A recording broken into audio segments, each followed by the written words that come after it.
Hey, what is up guys? I'm KBHD here, and welcome to my hotel room in San Francisco, California. And I'm here because I'm actually going to be going to Google I/O, which is just a couple of days away. It's right around the corner, literally. But I'm not doing a video about Google today. I'm actually doing a video about Apple today. So when you're out and about traveling, or even just wearing the Apple Watch in general, no matter how much you cover it up or no matter how much you don't show it to anyone, people, when they figure out that you're wearing an Apple Watch, inevitably have a lot of questions about it. Even if you're wearing some other smartwatch, they ask about the Apple Watch. So I've sort of compiled a list of the 10 most frequently asked questions that people have when they figure out that they're interested in the Apple Watch. Number one, what are the best apps for the Apple Watch?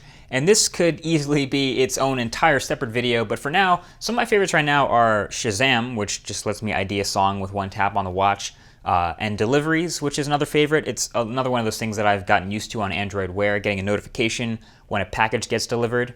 And then actually some first-party ones. So I really like Maps, the turn-by-turn directions function, and the activity tracker is very good. If you're a fitness person, the Apple Watch Sport combined with the fitness tracker is really good. And then of course there's things, like Instagram and Twitter. But the thing is, these aren't really Apple Watch apps. Essentially, they're iPhone apps that happen to have an Apple Watch component to them. So number two, what's the deal with these Apple Watch apps and why are they so slow?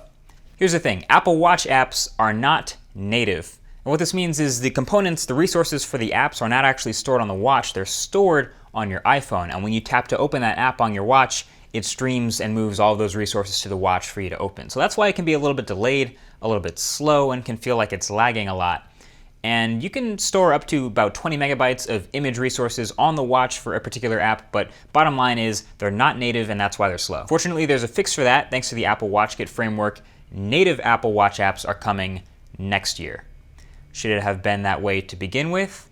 Probably, but at least they're getting better. Number three, is it waterproof? No, but it is rated for IPX7 water resistance, and essentially this is just a precautionary measure. It means you can go out in the rain and wear it outside, and it's not a big deal if it gets splashed. But there's been videos on YouTube of it getting, water poured on it and being submerged, and even people taking showers with it.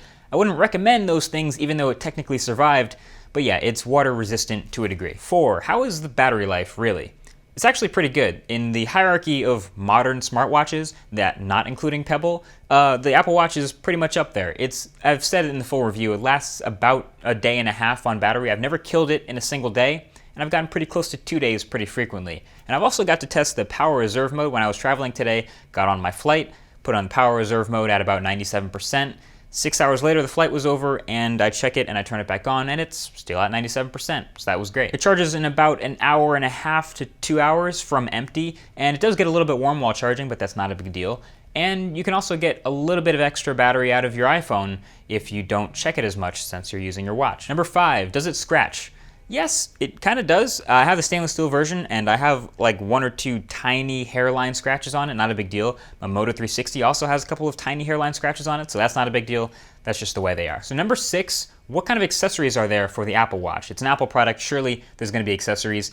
And yes, there's a whole bunch. First of all, there are some docks for it, and these are sort of alternative methods for charging it. Since Apple's method isn't exactly pretty, you can get sort of a larger, more pretty version of a dock to charge your Apple Watch. Those I understand. Actually, the gold Apple Watch edition even comes with its own custom charging case. Then there are screen protectors, which I guess also makes sense. You want to keep it in pretty decent condition. You want to avoid those scratches. And Force Touch still works. Everything still works with the screen protectors on, so that's fine. And then there are cases for the Apple Watch. You don't need a case for the Apple Watch. Number 7, is it true that there is a mystery port on the Apple Watch? Actually, yes, there is. There's a sort of a tiny port, a diagnostic port right behind where the band clips in, where it actually does accept power. So people are sort of trying to come up with bright ideas to take advantage of this. One company is actually building a new Apple Watch band with a battery built into it to plug into that little tiny port. Sort of a bright idea. I'll leave a link to that right below that like button if you want to check it out. And yeah, that's sort of the idea. It's mostly still for Apple employees to troubleshoot the watch. Number 8, what's good with Force Touch? Actually, Force Touch is really good, especially in the Apple Watch, mostly because the vibration motor in the watch is so good, but it's a sort of a more info button, and it's gotten pretty useful. In the Apple Watch, my favorite thing about it is just long pressing on your notifications to clear all notifications. That's something that I wish would come to Android Wear, and maybe we'll see that at Google I/O in a couple of days. But it's here to stay. It's in the new MacBook, it's on the new Apple Watch, and actually it's expected to show up in the next iPhone as well. So Force Touch, it works and it's pretty good, even though it has a terrible name. Number 9, what is the best combination of band/size for the Apple Watch? Really, it's all personal preference. You're just choosing a bunch of materials for it. My personal favorite would be the 42mm space gray stainless steel with the leather loop. I actually think that leather loop looks pretty badass. So that brings us to number 10, which is, should you buy the Apple Watch? And a lot of people's gut response is either a heck no or a maybe yes. If you own an iPhone and you want a smartwatch, the Apple Watch and the Pebble are really your only choices. And at $349, there are other smartwatches at this price. And for the build, the Apple Watch Sport is at least worth that price. Anything above the Apple Watch Sport, the functionality is exactly the same, and you're only paying for a difference in materials. You're paying for a leather or a Milanese band or stainless steel or sapphire crystal, those kinds of things. The craftsmanship is fine on the Apple Watch Sport, and if you can deal with that, I'd say yes. But if you're gonna go above that, really think about exactly what materials you're getting, and if you think spending $500, $700, $800 or $10,000 is worth it on an Apple Watch, I would lean towards no. But if you're gonna just get into this for the first time, Apple Watch Sport is fine. So there you go, guys. I hope you enjoyed this video. Thank you for watching, and if you found it helpful at all, definitely share it for other people who have questions about the Apple Watch. Hopefully this will answer theirs as well. Again, thanks for watching, and I'll see you at Google I/O.